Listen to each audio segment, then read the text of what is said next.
Olá pessoal, hoje eu quero falar um pouco mais sobre os recursos financeiros que são aportados nas campanhas eleitorais, principalmente sobre alguns aspectos que eu acho extremamente importantes que precisam ser observados, tanto pelos candidatos como os partidos políticos, para não terem problemas no julgamento das suas contas eleitorais.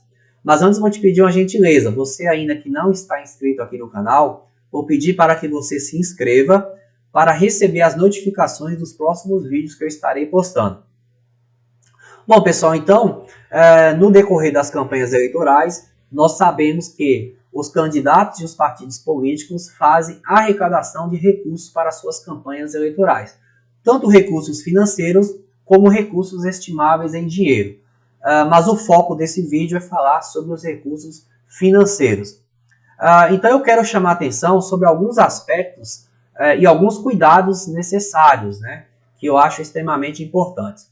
O primeiro aspecto que eu quero chamar a atenção é sobre as fontes permitidas de arrecadação desses recursos financeiros. Então, no caso dos candidatos, o próprio candidato ele poderá fazer aportes financeiros para a sua própria campanha, mas existem alguns requisitos, né, para que ele faça isso. O primeiro critério é que esses recursos aportados pelo candidato, eles estão sujeitos a um limite estabelecido pela legislação eleitoral, que no caso é 10% do limite dos gastos do cargo para o qual ele irá concorrer. Um outro ponto importante também é que nesse limite de 10% engloba tanto recursos financeiros como recursos estimáveis em dinheiro. E também esse limite de 10% é o somatório, né? É o somatório tanto do titular e do vice como dos suplentes, no caso dos senadores. E é importante, né, necessário que esses recursos financeiros que eventualmente o candidato pretenda utilizar em sua campanha eleitoral estejam declarados no ato do registro da sua candidatura lá no sistema Candex. Só assim o candidato poderá utilizar esses recursos na campanha. O candidato também poderá arrecadar recursos de pessoas físicas, né? Os apoiadores, pessoas físicas. Existem também algumas regras, né? No caso, limitada a 10% do rendimento do doador do ano anterior, da eleição. Esse doador também, ele não pode ser beneficiário, né, de algum programa social do governo federal. Então, nós tivemos na última eleição de 2020 diversos problemas, né, de pessoas que doaram recursos para candidatos e tiveram seus benefícios suspensos, né, muita dor de cabeça. Então, é importante que o candidato, ao arrecadar esses recursos, né, junto às pessoas físicas, é extremamente importante que ele faça ali uma pesquisa, né, junto a essa pessoa, faça ali uma ficha, um cadastro, e que essa pessoa esteja ciente das regras, né, que se ela for beneficiária, né, de algum programa do governo, ela não poderá fazer doações. Uma outra forma de arrecadação permitida também seria, né, a promoção de eventos. Então o candidato ele pode fazer algum evento, né, algum jantar de adesão, por exemplo, e arrecadar esses recursos, né, com a venda de convites para a sua campanha também. O candidato também poderá receber recursos de partidos políticos e de outros candidatos, né? E esses recursos, geralmente os partidos, né, eles vão mandar esses recursos do fundo partidário ou do fundo especial de financiamento de campanha, e o candidato poderá receber esses recursos. Também o candidato poderá receber através do financiamento coletivo, que é permitido desde o dia 15 de maio de cada ano eleitoral. Então nós já estamos agora no mês de junho e alguns candidatos que já fizeram essa adesão a essa forma de arrecadação já estão arrecadando esses recursos, mas sabendo que esses recursos só poderão ser utilizados pelo candidato após o cumprimento dos requisitos, né? Que é a obtenção do registro de candidatura, o CNPJ, né? A obtenção do CNPJ, a abertura das contas bancárias da campanha e geração dos recibos eleitorais. Então, essas são as formas mais comuns permitidas de arrecadação de recursos. Bom, os partidos também eles podem, né, ter essas mesmas formas de arrecadação, mas geralmente os partidos, né, principalmente em eleições gerais, eles costumam utilizar bastante, né, acho que a maior fonte de recursos seria o FEFEC, né, que é o Fundo Especial de Financiamento de Campanha.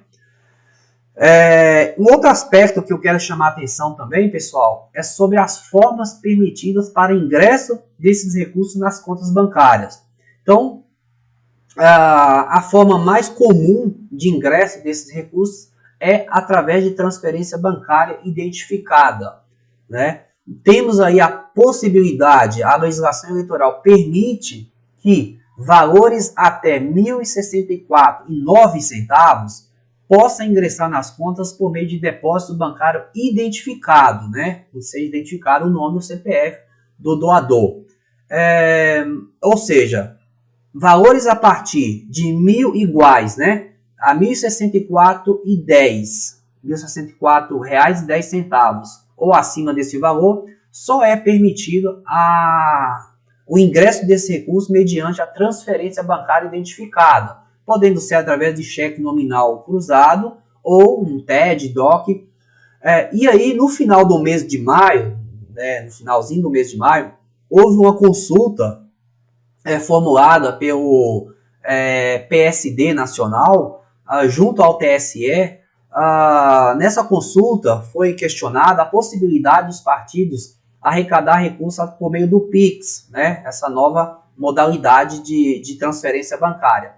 E aí o tribunal respondeu de forma afirmativa que sim, que os partidos, e no caso aí abrange também os candidatos, que eles poderão arrecadar recursos através do PIX. Um outro aspecto que eu quero chamar a atenção é sobre as fontes proibidas, né? Então existem algumas fontes, tanto fontes vedadas como recursos de origem não identificada. Então as fontes vedadas, então nós sabemos que temos pessoas jurídicas que não podem doar para candidatos e partidos. Nós temos os permissionários públicos, que são aquelas pessoas, né, taxistas, feirantes, né, que eles têm a concessão, a permissão de utilizar algum serviço público. Então eles não podem fazer doação para os candidatos e os partidos. E nós temos também os recursos de origem estrangeira, que não podem ser aportados nas campanhas, né? Então aqui o que não pode é a origem do recurso. Isso significa que um doador, pessoa física, que tem uma outra nacionalidade, que não seja brasileira, ele pode sim fazer doações para candidatos e partidos, desde que a origem do recurso seja aqui do Brasil, né? Não seja um dinheiro de origem estrangeira. E aí nós temos a questão também dos recursos de origem não identificada, que é aquelas situações em que não se identifica o doador, o nome, né, do doador, o CPF, no caso pessoa física, ou esse CPF esteja bloqueado, suspenso, não esteja regular na Receita Federal. Às vezes a pessoa não fez ali a entrega das declarações de imposto de renda da pessoa física e o seu CPF fica irregular, então, ou seja, não pode fazer doação também. No caso dos partidos que fazem doações para candidatos de recursos privados, recursos de filiados do partido, então precisa ter a identificação dos doadores originários, né, para que esse recurso não seja considerado lá nas contas do candidato como de origem não identificada. Todo recurso precisa estar identificado, né, com o nome certinho, o CPF certinho do doador.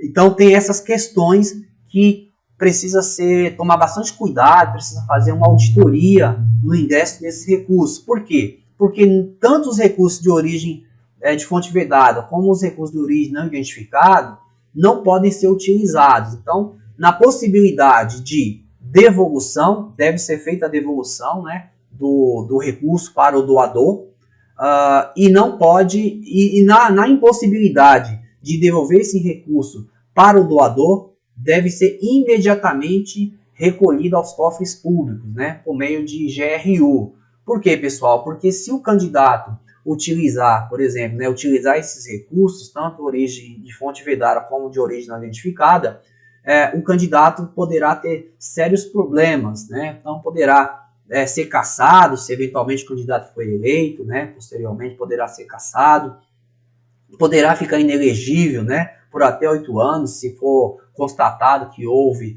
o abuso de poder econômico, houve fraude, né? Então poderá ter ações ali do artigo 30A, por captação ilícita de recursos, tanto na lei de inelegibilidade, a lei 6490, poderá sofrer ações do artigo 14 também, parágrafo 10 da Constituição Federal, que é a impugnação de mandato eletivo. Então, ou seja, existem sérios problemas que o candidato poderá sofrer se ele receber esses recursos, né? Recursos de fontes ilícitas. Bom, pessoal, é isso. Espero que vocês tenham entendido todos esses cuidados, desses pontos, né? Que eu acho extremamente importantes, que precisam ser observados, tanto pelos candidatos, né, como os dirigentes partidários, assim como aquele profissional, né, no caso o contador, que irá cuidar da prestação de contas desses candidatos e partidos. Precisam ficar bastante atentos para que não tenham problemas no julgamento das contas eleitorais. É isso, agradeço pela atenção e aguardo vocês no próximo vídeo.